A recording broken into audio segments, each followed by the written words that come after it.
El Pasillo Futbolero con Daniel Lara.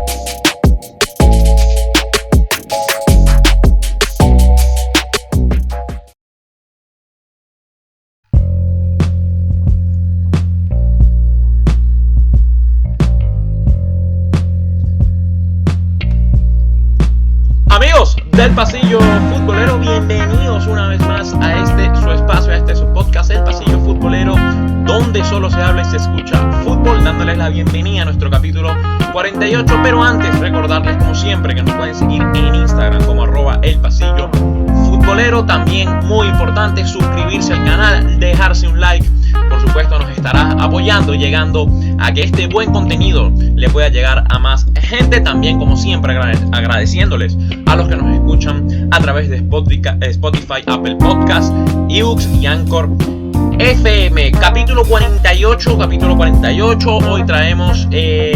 Hoy vamos a hablar de un jugador insignia, un jugador que todos conocemos, ¿no? Y que bueno, yo creo que ha pasado a través de generaciones futbolísticas, ¿no? La verdad, muchos años en la élite, siendo de los mejores reconocidos, y que esta semana dejó un mensaje importante y que bueno, fue noticia durante esta semana. Pero por supuesto presentándoles primero a Gianluigi Buffon. De él vamos a hablar hoy, pero no vamos a hablar lo mismo que ya todo el mundo sabe, las temporadas que jugó en la Juventus, que después se fue para el Paris Saint-Germain, volvió. No, aquí vamos a hablar de esas curiosidades, de esas cosas que quizás no todos sabemos, de que puede ir más allá, ¿no? Vamos a hablar un poco de sus negocios, de cuáles son sus negocios, cómo fue su debut, que tiene una historia muy particular, quién es su ídolo, por quién él se transformó en arquero cuando originalmente no era así. Vamos entonces a estar profundizando esto, entonces vamos a estar contando un poco más de esa vida de Gianluigi Buffon, de las cosas y curiosidades, ¿no?, acerca de este personaje. Pero por supuesto todo va al caso porque esta semana Buffon comunicó, ¿no?, mediante un mensaje de que no iba a continuar con la Juventus, de que después de que finalizara esta temporada, Buffon se va a marchar de la vecchia señora después de 19 temporadas no seguidas, interrumpida por una temporada que se fue al Paris Saint-Germain, como todos conocemos. Pero comunicó efectivamente que va a entonces finalizar su ciclo con la Juventus. No dijo exactamente que se retiraba, pero que obviamente está dispuesto a escuchar ofertas. Se han empezado obviamente a sonar cantos de sirenas. Por ahí se habló del Barcelona, se habló de la Roma también por ahí, incluso el fútbol de Estados Unidos. Veremos en qué termina todo para Buffon. De hecho, vamos a poner exactamente el mensaje que dejó Buffon en sus redes sociales. Dijo: mi futuro está claro. Este año se cerrará de forma definitiva esta buenísima y larguísima experiencia con la Juventus. O paro de jugar, o si encuentro una situación que me estimule o que me permita tener una experiencia de vida, la tomaré en consideración. Un Buffon que incluso ha comunicado que se siente bien todavía jugando al fútbol, se siente motivado, pero quizás tratando de buscar un nuevo reto, ¿no? Sería interesante a ver qué equipo se podrá ir Buffon, pero recordar que ha ganado entonces con la Juventus 10 escudetos, 4 copas de Italia y 6 supercopas de Italia. Ha jugado 684 partidos con la Juventus, es el segundo en la lista de máximos de jugadores con más partidos disputados en ese equipo, por detrás solamente de Alessandro Del Piero, que disputó 705. No le va a alcanzar Buffon, que máximo le quedarán 1 o 2 partidos. Uno seguro que será la final de Copa Italia el 19 de mayo ante el Atalanta, donde buscará levantar su quinta Copa de Italia con la Juventus.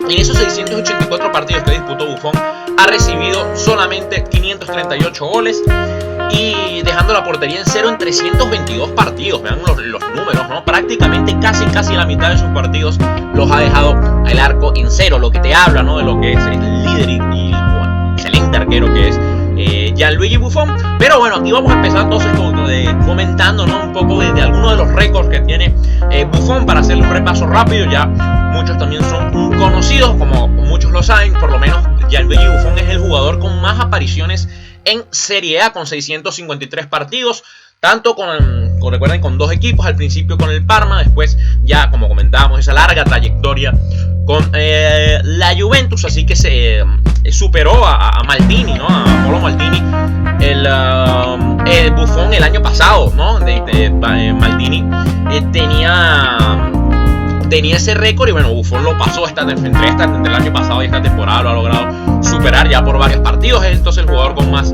partidos en Serie A.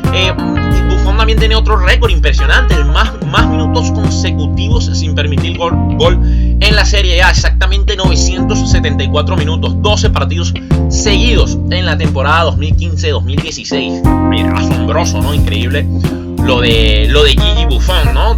Con ese récord entonces de más minutos consecutivos sin permitir gol.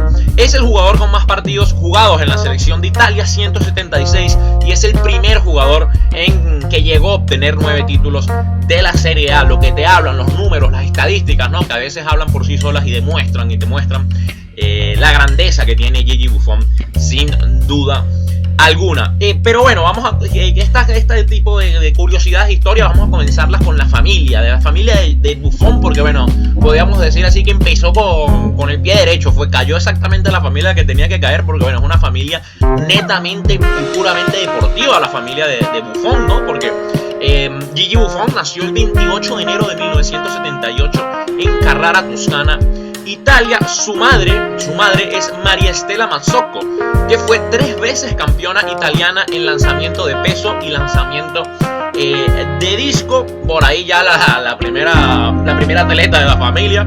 Después está su padre Adriano, que también era un reconocido levantador de pesas y luego se convirtió en profesor de educación física. Después también está su tío es Dante Mazzocco, el hermano de su madre, que fue basquetbolista profesional jugando en la primera división de Italia y representando a Italia también como jugador en su selección de baloncesto, ¿no? Interesante también por ahí. Y además, no conforme con esto, hay que acotar también que sus 2 hermanas, tanto Gendalina como Verónica, fueron jugadoras de voleibol.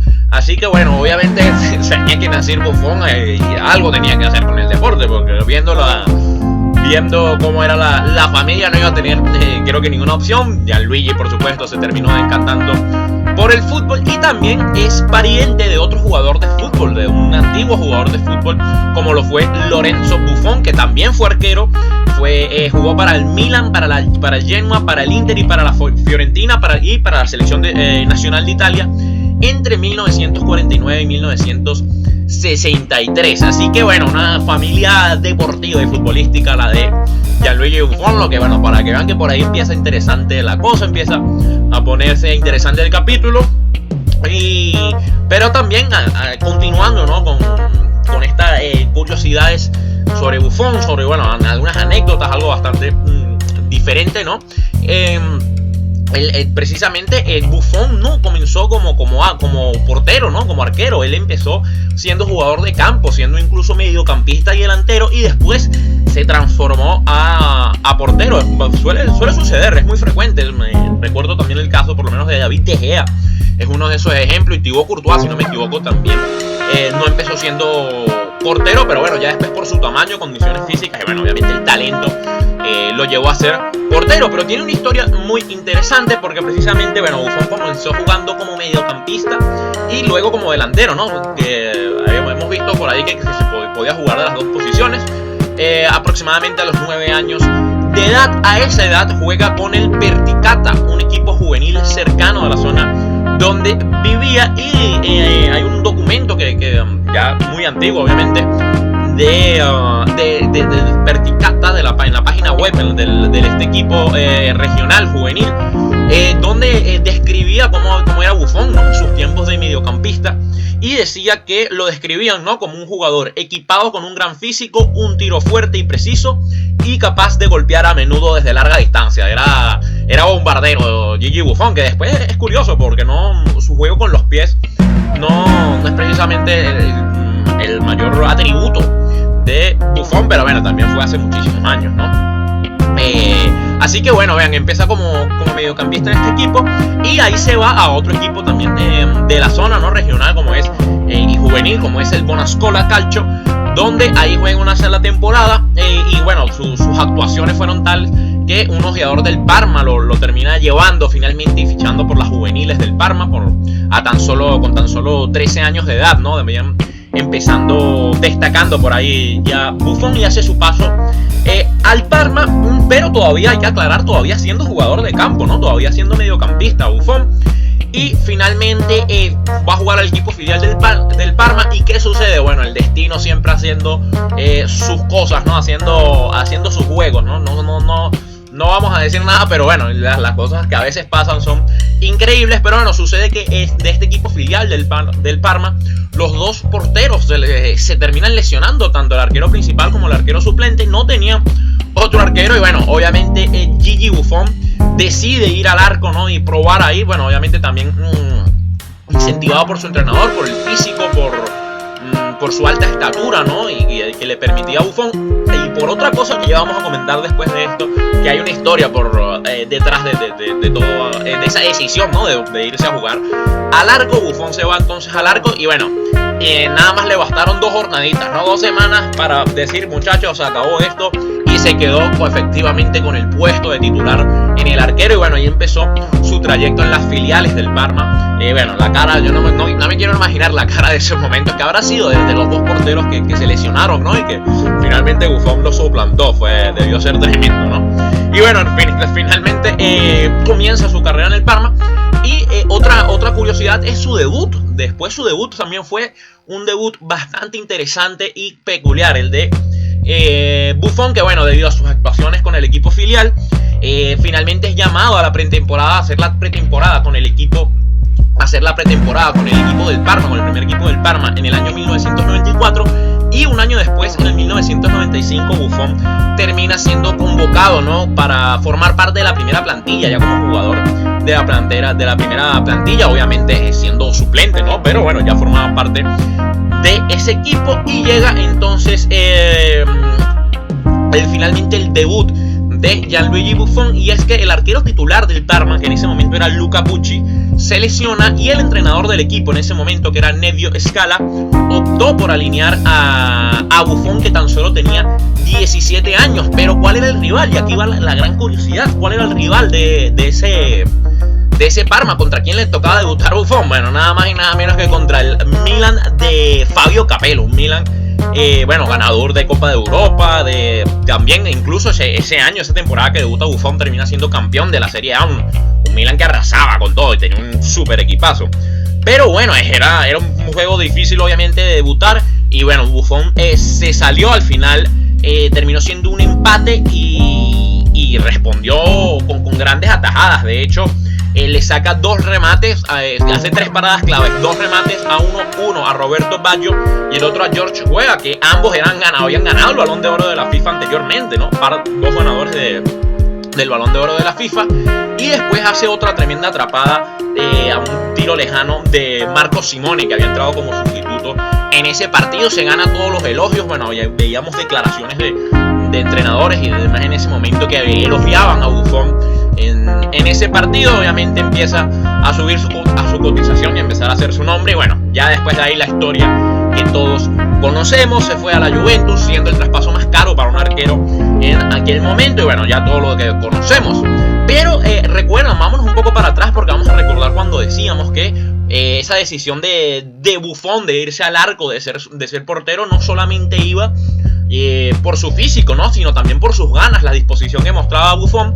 Y todo esto tiene un detrás, un de fondo de otras historias, de esas historias de fútbol que nos encantan, ¿no? Y a esto va referido a su ídolo, el ídolo de Buffon. Y muchos de ustedes a lo mejor pensarán cuál puede ser el ídolo de Buffon. Quizás la Araña Negra, ¿no? O quizás otro histórico como Gianluca Pagliuca, ¿no? Otro portero famoso de la selección italiana. Quizás otros puedan poner a Walter Senga, que también fue otro portero de la Azzurra. Pero finalmente no está totalmente lejos de Italia, olvídense eso. Porque el ídolo de Gianluigi Buffon viene desde África, desde Camerún. Porque efectivamente toda su historia con la portería comienza en el Mundial 1990, ¿no? 1990, con Buffon viendo ese Mundial en su casa, ¿no?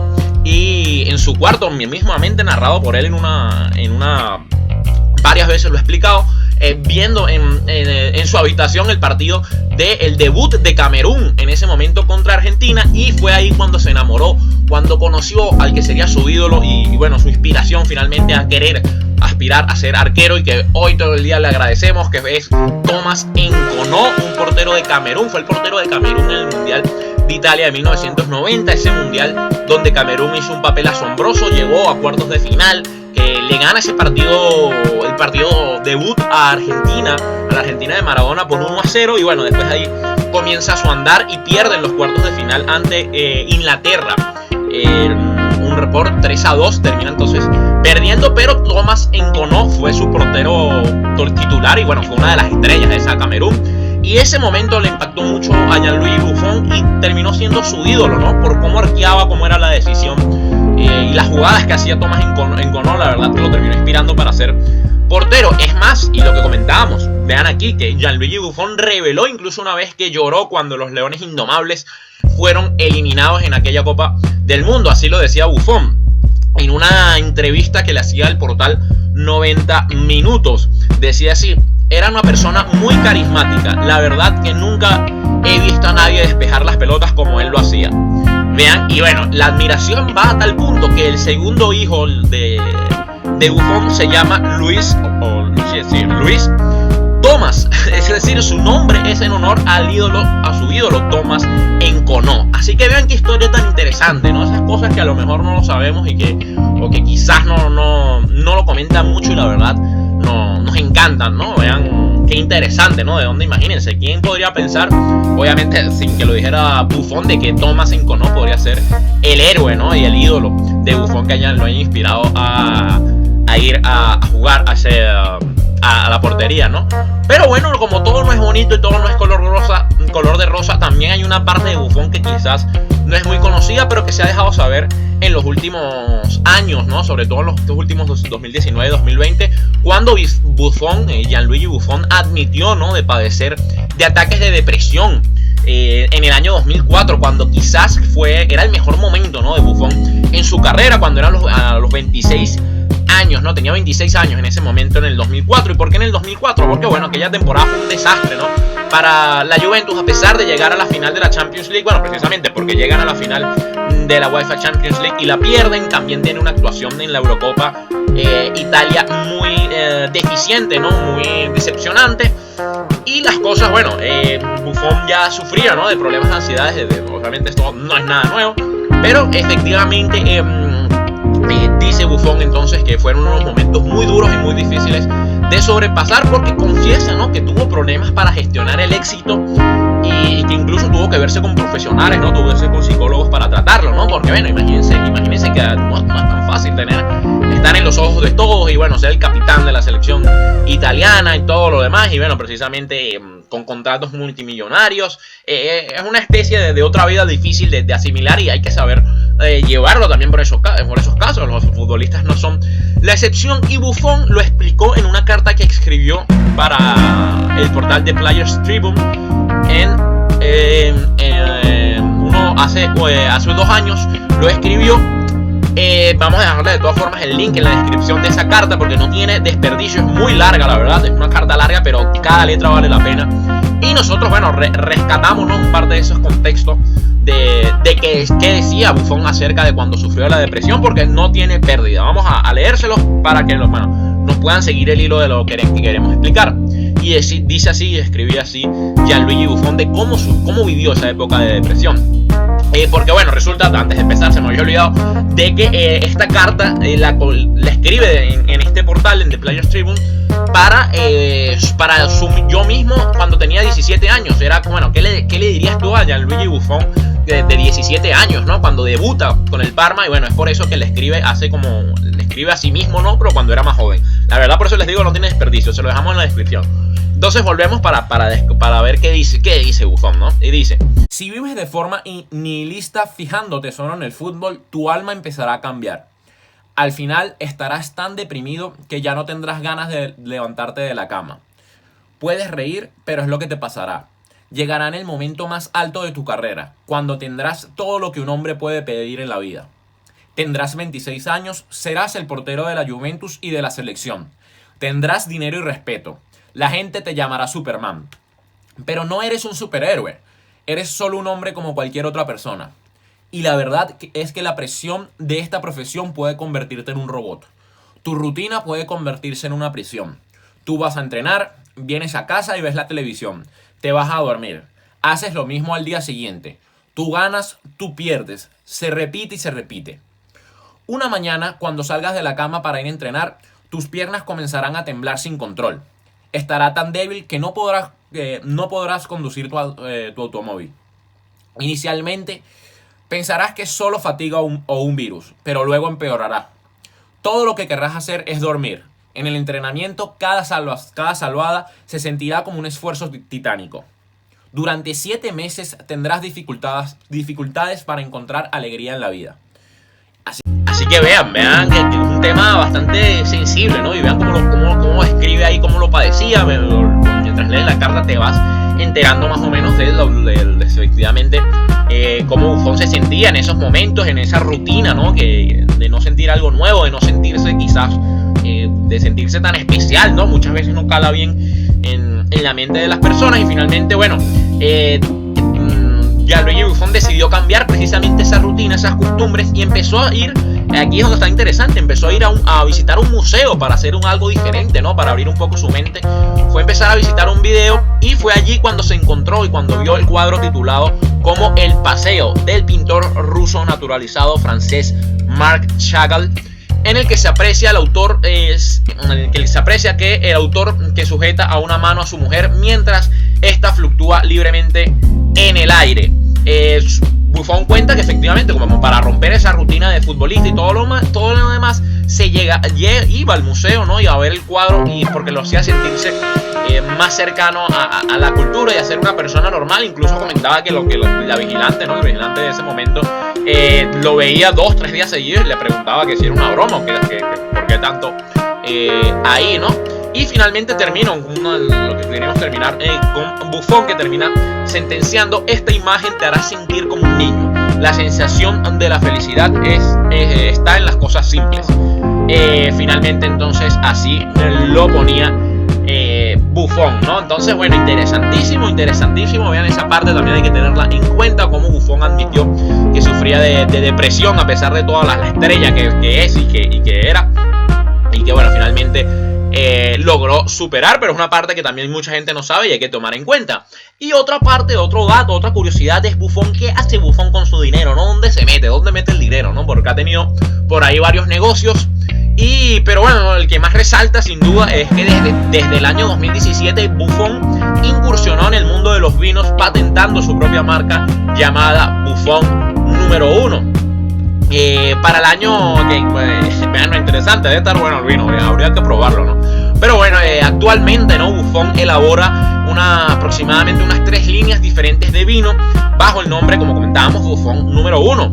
Mantiene la producción limitada a 90.000 botellas por año, con 30.000 cada una, 30.000 de vino tinto, 30.000 de vino blanco y 30.000 de vino rosa, de rosé. Mientras que también produce 30.000 botellas de aceite de oliva por año, y el precio de los vinos oscila entre 22 y 33 dólares. Y además, para terminar este contexto de esta curiosidad, todas las uvas que utiliza Buffon para sus vinos son autóctonas de Apulia y asegura que son de primera calidad.